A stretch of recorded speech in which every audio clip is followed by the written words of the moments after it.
First of all, welcome to the channel and thank you for stopping by. I am a little bit behind doing one of my favorite tasks for the YouTube channel, and that is interacting with the kind folks that were generous enough to actually not only watch the videos, and I do appreciate that greatly, but they went out of their way to actually respond to the videos. To be clear, I appreciate every view and I appreciate every comment. If you have something nice to say, please feel free to. If you have something critical to say, please feel free to. Heck, if you just want to roast me over the coals, feel free to. Literally, the only thing I ask is please be kind and courteous to the other folks in the comments. As long as you're doing that, it's all good. Now, this may be a train wreck, but we'll find out together. First comment is from Howard Haymaker 2708. Fun fact, South Dakota always has high winds. This is in response to one of my many South Dakota videos, and Howard is 100% correct. What I did in this video, though, was make some comments about how breezy it was, not for my experience in South Dakota, or that it was well in excess of what I'd experienced up until this point.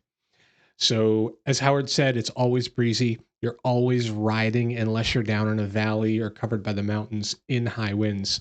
On this particular day, I went out to the plains, and in the hour and a half it took me to get where I was going near the Badlands National Park, I was like leaning against the wind, trying to keep the bike relatively upright.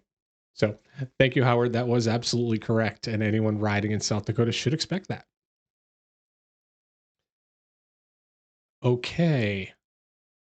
Jason Tetkowski. Sorry, Jason. I don't think I did that very well.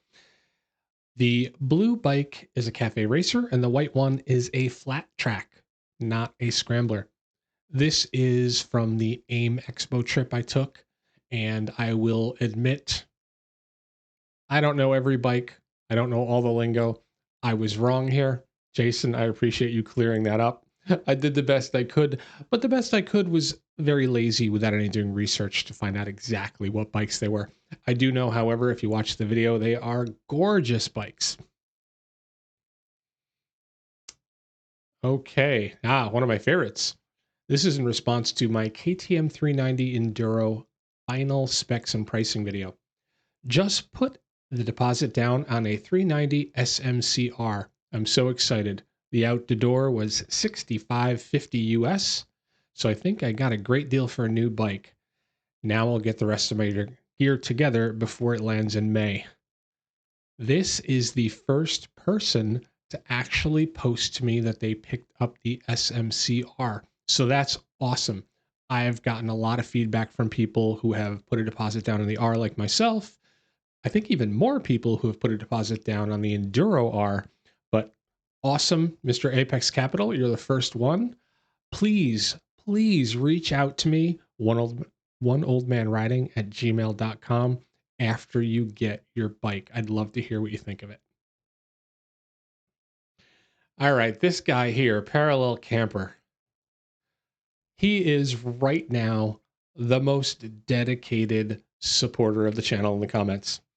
Rob not only always posts something like, thanks for the video, looks great, Frank, good to see you having fun, Frank, things along those lines. He responds to so many other people. And this is an instance of something that makes me incredibly happy. And that is these people are not only interacting with me, which is great, but they're interacting with the other viewers and other commenters. And I truly appreciate you, Rob, and everyone who goes the step beyond the very big step just to comment in the first place.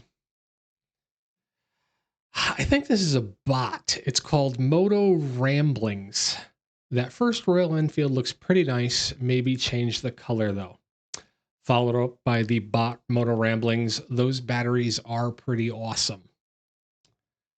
Now, this Patrick guy who goes under Moto Ramblings, you may find him on YouTube. He could be your thing, I suppose. However, what Patrick is responding to in the second video is the anti-gravity batteries. I have two of those, one in my 390 and one in my 790. And while I was at AIM Expo, I was wandering by, and out of the corner of my eye, I saw in the next row that anti-gravity batteries was there. And I had the opportunity to speak with Bart about their product, and some of that made it into this video. In my opinion, they are great batteries. The reason I went over there was to tell them, hey, your batteries with the restart feature hitting the button has saved me not once, but twice. So pretty good batteries. Rod Chris. Rod Chris has been with us a long time, and I greatly appreciate him. Nice one, bro, and great sharing on motorcycle events out there. Another one about AIM Expo. I went to AIM Expo because I needed a vacation. I had to get away from the bitter cold here in New York, and I figured Vegas, when I looked at the weather, was 70 degrees.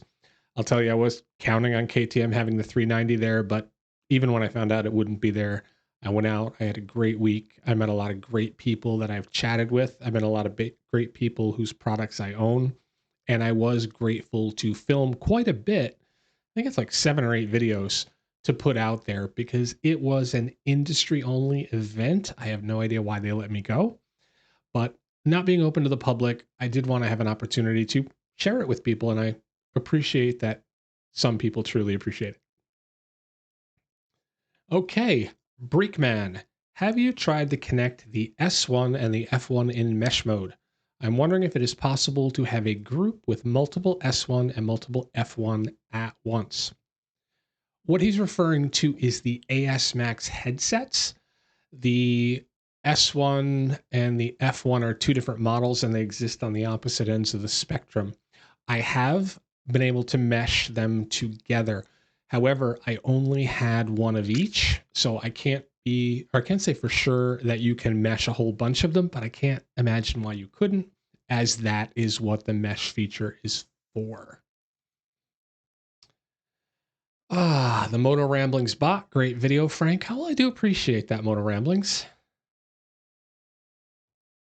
Now, Patrick's next comment here is, wow, living there would be incredible. And this is in relation to the Badlands of South Dakota. And I agree it would be awesome to live there for a very short period of time, or I should say a very short period of the year. Those people are hardy because the wind blows, and for a lot of the year, it blows really cold. And then in the summer, those folks toast. People in South Dakota are tough. I could not do year round there. Okay, Road Reality. This is commenting to today's video. Oh, laugh out loud. Patrick leading the way. He can scoot. This is a video I made testing a 360 camera, and I tested it while following Patrick through the woods of Tennessee. And honestly, I was fairly impressed with how fast Patrick was willing to ride on those twisty roads with 20 to 100-foot drops off the right-hand side. He always says, I'm not a great rider. I ride slow. Like many of us, he rides a little faster than he thinks, and he did a great job. It was fun following Patrick through those woods. Okay, Patrick, definitely stunning. Again, referring to South Dakota. I'm assuming that you're talking about the Buffalo Gap National Grasslands. What a great spot. Looks fantastic there. Yes, I was in the Buffalo Gap National Grasslands, and for someone who comes from the East Coast, it was beautiful. It was a wonderful place to ride. All right, Verbal Widget. Very beautiful ride, Frank. Love the wide open prairie. Winter may be a bit much, though. Again, I said that earlier. Whew, I agree with you, Dave. Those are hardy people, and I don't think I could handle winter there. Sausage and sandwich, eh? Awesome scenery, could easily be a part of Oz. And Broadway T660, incredible views. I visited the area, worth the trip, outstanding. Parallel camper, thanks, Frank. I've not visited Badlands National Park. Looks like a great place. If things work out, I may trailer a bike to South Dakota. I agree with every one of those people. It is beautiful and awesome out on those plains. If you have the time, if you have the ability to get there, I think you'll enjoy it. Now, Parallel Camper, or Rob, is someone we've been trying to get to go to Timfest, which is our late September yearly get together in South Dakota. And everyone's fingers are crossed that Rob will be able to make it this year.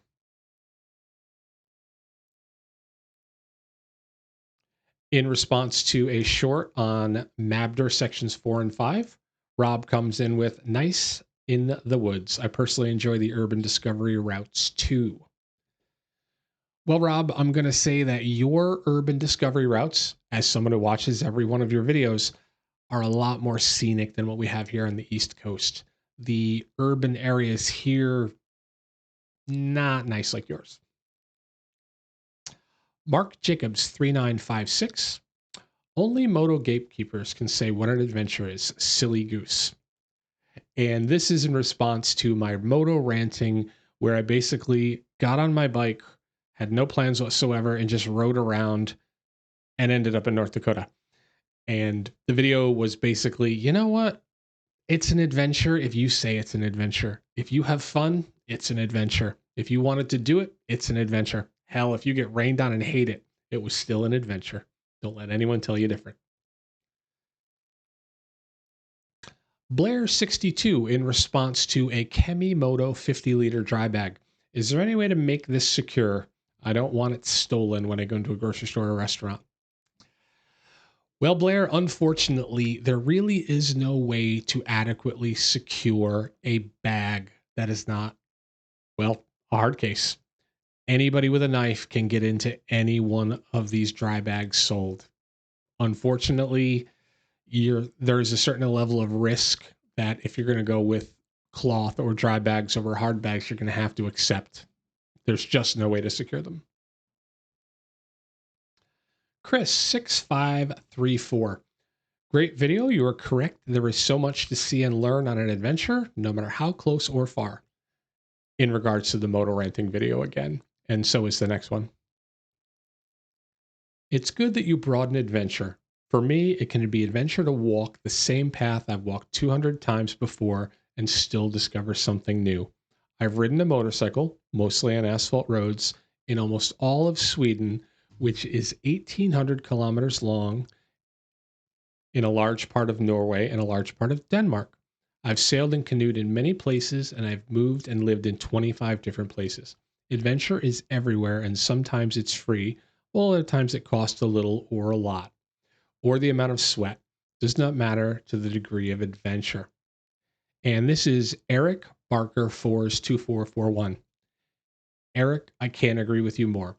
Just you choose what your adventure is if you have a good time doing it or not. Basically, I agree with everything you say. Get out there, do what you want to do. If it's the same path you've been on, it's still an adventure. When I was riding every single Sunday on Dual Sports, we rode the exact same main trail. We'd cut off here and there, but 80% of that ride, it was the same. But we found different ruts. We found different logs. We found different mud puddles. We found different forms of adversity that made it an adventure, regardless of how many times we'd done it before. From Bay Area Doghouse, the fly door design sucks trying to get in and out of, especially in the rain to stay dry. Also from Bay Area Doghouse. Whoop, that's just a duplicate. This is in response to my review of the Lynx one-person tent. I personally didn't have a more difficult time with this fly than any other. It might be that the 3 tents I've used significantly all do have the same fly system. And it sounds like Bay Area may have used one that's a better system than the pull it out, zip it up, fight with it, because mine have all been more or less the same. But I do appreciate the feedback. And here we have Rob coming in on another Mabder. Looks like another fun section or two. And the Mabder Mid-Atlantic Backcountry Discovery Route, in my opinion, has some fun sections. I do believe 7, 8, and 9, as well as 3 are the ones that I would recommend. And the other sections are more little too much pavement in traffic, a little too much in residential areas. I don't recommend those. Moto Creek. Someplace new is always where adventure awaits us. Great video, man. Thank you for sharing something new. Love the rant. That is, again, the North Dakota Moto ranting. Moto Creek, I truly appreciate it. Sometimes I just want to blab at the camera, and I appreciate someone taking the time to listen. And I certainly appreciate your time commenting. Good info overall. 390 about the smallest I would attempt on a long highway stretches. This is in regard to what is my most watched video. I think it's somewhere around 60,000, and it's basically how bad is it to ride a 390 adventure long distance. And it is the day after returning from 10 hours up to Maine and then 10 hours back on the 390 adventure, which is the first time I think I'd gone more than 2.5 hours. The video performed insanely well because at the time, this is years ago, this video came out, no one had really gone very far on that small bike. And so there was a lot of interest.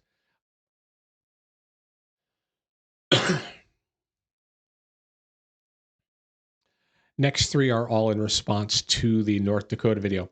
Sausage and Sandwich SA, just get out there, thumbs up. TC Dual Sport, love the Black Hills, Devil Tower, Badlands Area 2, something special about it. And finally, Ozarks 57, good points, live in reality, not fantasy, safe travels, sir. In my opinion, the Badlands of South Dakota are awesome. The Black Hills of South Dakota, awesome. And to a lesser extent, there are very similar areas in North Dakota. I found North Dakota to have even fewer cars, less traffic. It's great if you want to avoid people. Patrick, I think North Dakota was probably made for you. And I also like the fact that you could just ride for miles there and see no one. And I don't mean on the highway. In North Dakota, just north of the southern part of the Theodore Roosevelt National Park, are hundreds of miles of dirt and gravel, and there's no one out there. It's a really interesting place to go, and I highly recommend a stop if you plan on going somewhere in South Dakota. Pop up there for a day, go to the park, and then go north of it. You'll see something that's just mind-boggling to me as someone from the East Coast. Again, you can spend hours and hours and never see a soul or a piece of pavement. This is from ADV Larry. I already got a set. I love them. This is in response to the Tusk 2-track post I made. Really strange that Tusk told me they weren't available for my size, but then Amazon had them for me in a couple of days. The Tusk 2-track seems to be the new bike for my friends. I haven't put a set on my 790 yet, as I don't need tires on that bike. But I'm losing track of how many guys have gone out and bought the Tusk 2-track. And honestly, I think it's because they're practically giving them away compared to something like a Motaz. And it looks to be relatively comparable. Okay, here we have another enormous supporter, not only of my channel, but of the Moto community. This is Pilot Dane, or his other account is Obi-Wan. Frank, totally agree. Doc and I have had this conversation all the time. Hell, you can spin down to the mailbox on a mini bike. It's still an adventure. Views are stunning. Cheers, mate. And then we've got Dave responding to him. I'm really disappointed here, guys. Community, come on. Where's Patrick? Where's Tim? We're not getting enough comments on Dane because we love Dane. Dane loves every single dude on YouTube and he supports us all. Awesome guy. His language is a little risque for most, but absolutely pop over to the Obi-Wan channel and take a look. Okay, the next guy is Verbal Widget. You can find him on YouTube. I highly recommend you do. He's smart as heck when it comes to motorcycles. I mean, just wow. And this is in response to the moto ranting. You're spot on, Frank. It's not the distance, but the ride getting there. Feeling the air rushing by, hearing the machine accelerate underneath as the world moves faster, stirring the soul as you slip into two-wheeled nirvana, traveling in and out of time's hold of reality. Or is it just good to get out of the house? Whew, I didn't know that he was that good of a lyricist. He just kept going there. You know, Dave, I think for a lot of us, the act of throwing the leg over the bike and turning the bike on improves the day. And if you're going anywhere at all, it improves the day a lot. It really is an adventure. In response to the same North Dakota video, we've got Doc 650 Adventures. William, great North Carolina guy. Check out his YouTube channel. Great valid points about just getting on the bike and going. Moto camped a couple of days ago just to go. And then look who it is. We've got Obi-Wan Dane commenting. We got Dave. We got Rob. Again, I really truly appreciate you guys that support each other as well as the channel. All right. A couple more on moto ranting. Moto ramblings. Yes, don't miss with mamas. That's probably in reference to I give all calves a wide berth. If you're in the Dakotas, you are absolutely positively going to be near cattle or bison. And when the little ones come near you, stop your bike and start looking for mom. I have backed away twice over the years. Moto ramblings about the same video. I agree completely about the adventure. Any ride has the potential to be a great adventure. Paved, not paved, camping, not paving. It's all about the ride, and riding is always an adventure. Yes, Patrick, it always is an adventure. And you know what makes adventures better? Riding and camping with other people. I know it's not for you, but for the rest of us, we really do enjoy it.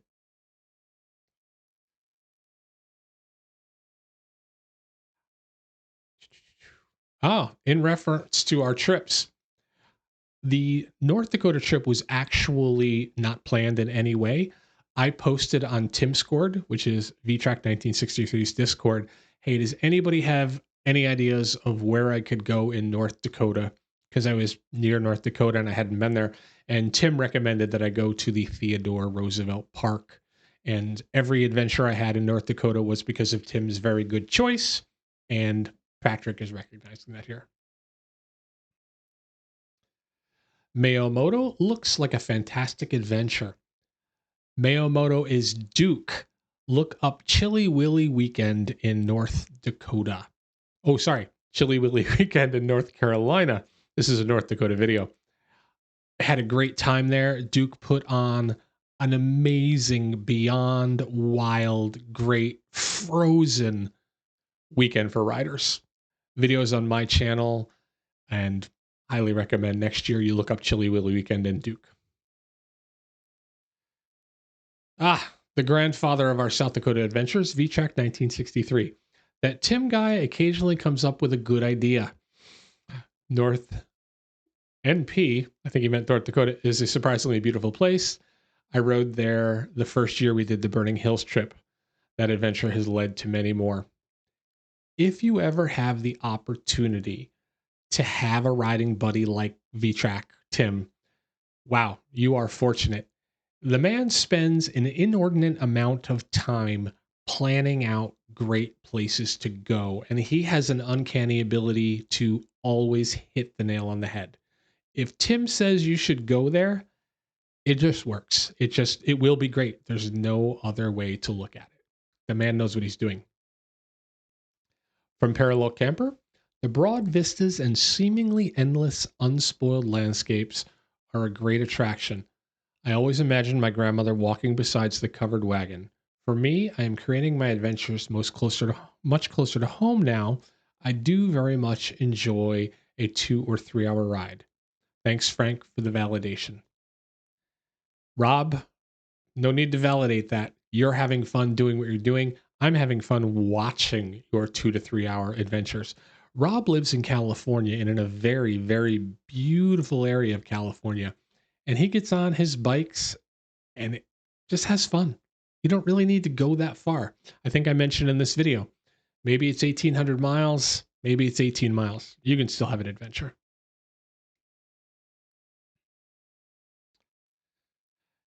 Dutch Country Boy. As ADV Matt always says, get out there and do something. You can always make more money, but you cannot make more time. I don't really like cliches as a rule.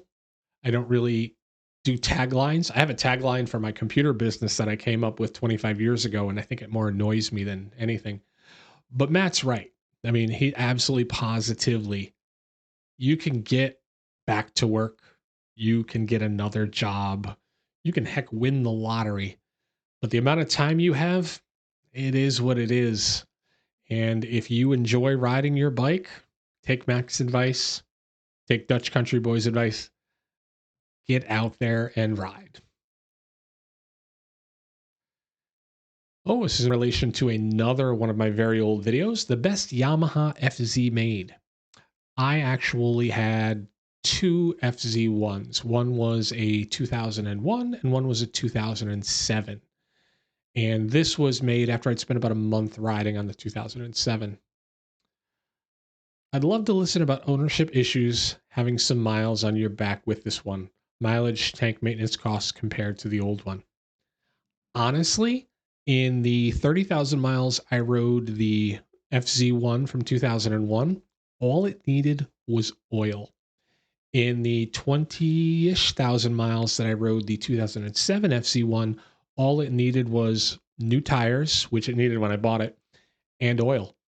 They are Yamaha inline fours. There's going to be no maintenance on those bikes. I did a lot of research before purchasing mine, and there were many, many riders who have 100,000 miles on them, and all they've put into them is brake pads, fluids, and tires. That's it. Very reliable machines.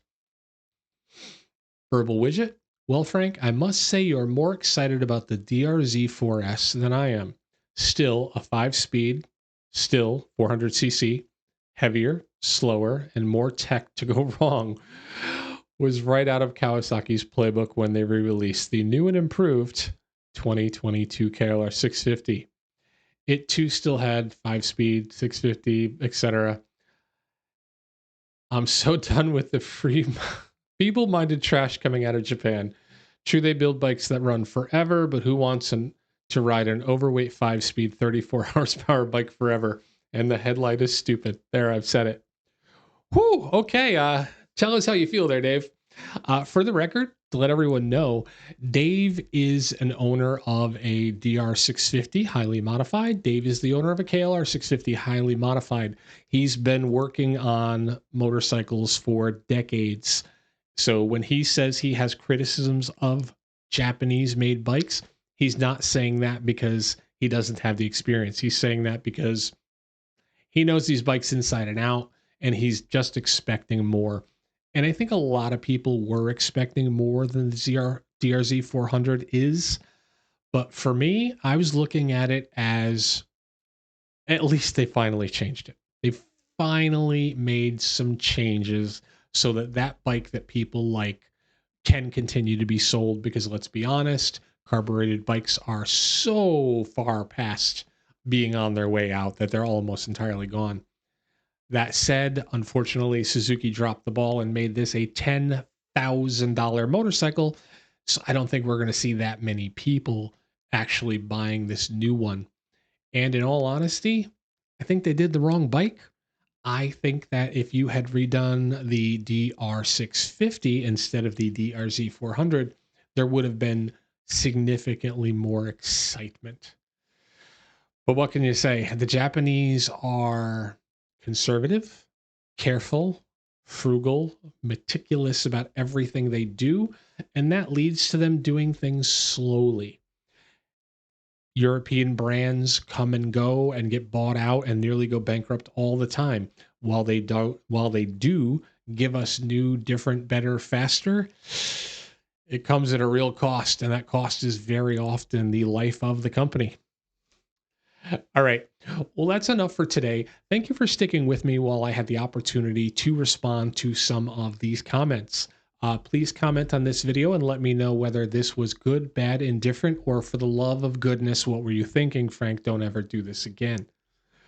I appreciate your time, and I certainly appreciate everyone's comment on every video we have ever had on the channel.